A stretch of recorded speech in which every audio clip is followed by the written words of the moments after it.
خود ثواب حاصل کرنے کے لیے صدقہ جاریہ خود بھی کر سکتا ہے کہ اگر کوئی آدمی اپنے وارثوں سے مایوس ہو کہ مجھے میرے جانے کے بعد کوئی نہیں یاد کرے گا، اور ایسا ہی بھی ہوتا ہے، اور وہ خود ہی اپنی زندگی میں اپنے لیے صدقہ جاریہ کا انتظام کرے، تو بالکل جائز ہے، بلکہ بہتر اور افضل ہے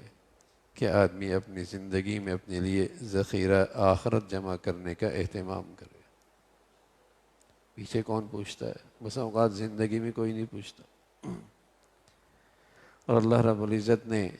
دے رکھے ہیں تو پیچھے والوں کو محروم بھی نہ کرے اور اپنے لیے ذخیرہ آخرت بھی کرے۔ اس لیے شریعت نے اسے 1/3 کا حق دیا ہے، 1/3 کا حق دیا ہے۔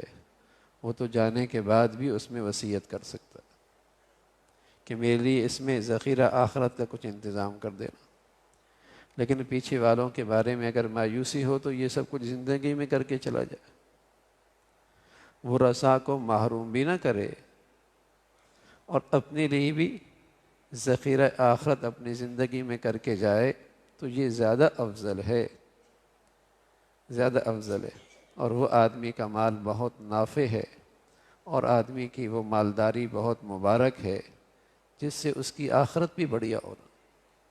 جس سے اس کی آخرت بھی بڑھیا ہو۔ اور اس مال میں کوئی برکت نہیں ہے جس مال سے نہ اس کا ایمان محفوظ رہے، نہ اس میں اس کی ایمان کی حفاظت ہو، نہ اس میں اس کی آخرت میں کامیابی ہو، تو گویا کہ اس کی مالداری میں کوئی برکت نہیں، اور اس کی مالداری نے اسے کوئی نفع نہیں دیا۔ تو زندگی میں بھی اپنے لیے صدقہ جاریہ کر سکتا ہے، بلکہ یہ افضل ہے اور بہتر ہے کہ آدمی اپنی زندگی میں اپنے لیے ذخیرہ آخرت جمع کرنے کا اہتمام کرے۔ عذاب قبر کے لیے سونے سے پہلے بہتر ہوتا ہے کہ آدمی سورہ تبارک الذی پڑھے، اور نزع کی آسانی کے لیے یہ دعا ہمیشہ پڑھتا رہے، اللہم اعنی علی سکرات الموت وغمرات الموت۔ مشکل گھڑی ہوتی ہے، اللہ تعالیٰ آسانی فرما دے، اللہ تعالیٰ آسانی فرما دے۔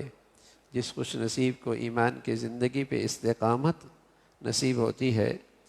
اس کے لیے تو اللہ کے فرشتے اس موقع پہ آ کر اس کے لیے حوصلہ بڑھاتے ہیں اور تسلی دیتے ہیں، اور اس کے لیے یہ مشکل ترین گھڑی آسان ہو جاتی۔ تتنزل علیہم الملائکہ اللہ تخافوا ولا تحزنوا وابشروا بالجنہ۔ ایسے موقع پہ اللہ کے فرشتے اسے آ کے گھیر لیتے ہیں، حوصلہ دیتے ہیں، تسلی دیتے ہیں، امید دلاتے ہیں، آگے کی خوشخبریاں سناتے ہیں۔ مشکل گھڑی ہوتی ہے، اللہ تعالیٰ آسانی فرما دے، اس لیے کہ یہ ساری زندگی کا گھاٹا اور ساری زندگی کے نفع کی گھڑی ہے، اور اس موقع پہ ایمان کے ساتھ چلا گیا، سبحان اللہ، اس کی زندگی ٹھکانے لگ گئی،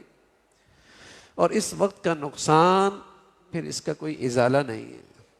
اس گھڑی کا نقصان پھر اس کا کوئی ازالہ نہیں، اس کا کوئی ازالہ نہیں۔ تو آدمی ہمیشہ اللہ تعالیٰ سے دعا بھی کرتا رہا، اس لیے کہ اس گھڑی سے گزرنا تو سب نے ہے، یہ لمحہ تو زندگی میں آئے گا، تو اللہ تعالیٰ اس موقع پہ آسانی فرمائے، اور اللہ رب العزت اس گھڑی پہ ایمان کے ساتھ دنیا سے لے کے جائے، تو اس کا مستقل آدمی اہتمام کرتا رہے۔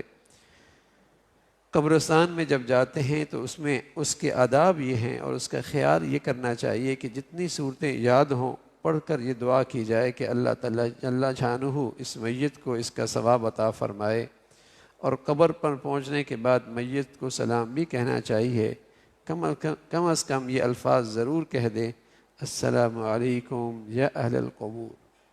قبرستان کے جانے کی بھی پیارے رسول صلی اللہ علیہ وسلم نے آداب بتائے ہیں، اور شریعت نے اس کی بھی رہنمائی کی ہے کہ جب آدمی قبرستان جائے تو کم از کم یہ کہہ دے السلام علیکم یا اہل القبور،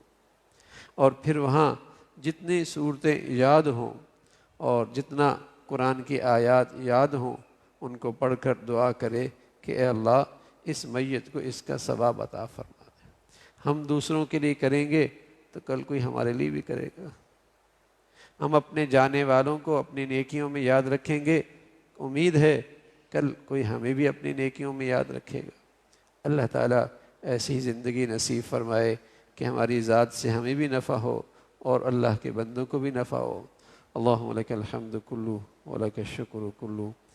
اللہم اعنا علی ذکرک و شکرک و حسن عبادتک، نستغفر اللہ و نتوب الیک، نستغفر اللہ و نتوب الیک۔ سبحان ربک رب العزة عما یصفون وسلام علی المرسلین والحمد للہ۔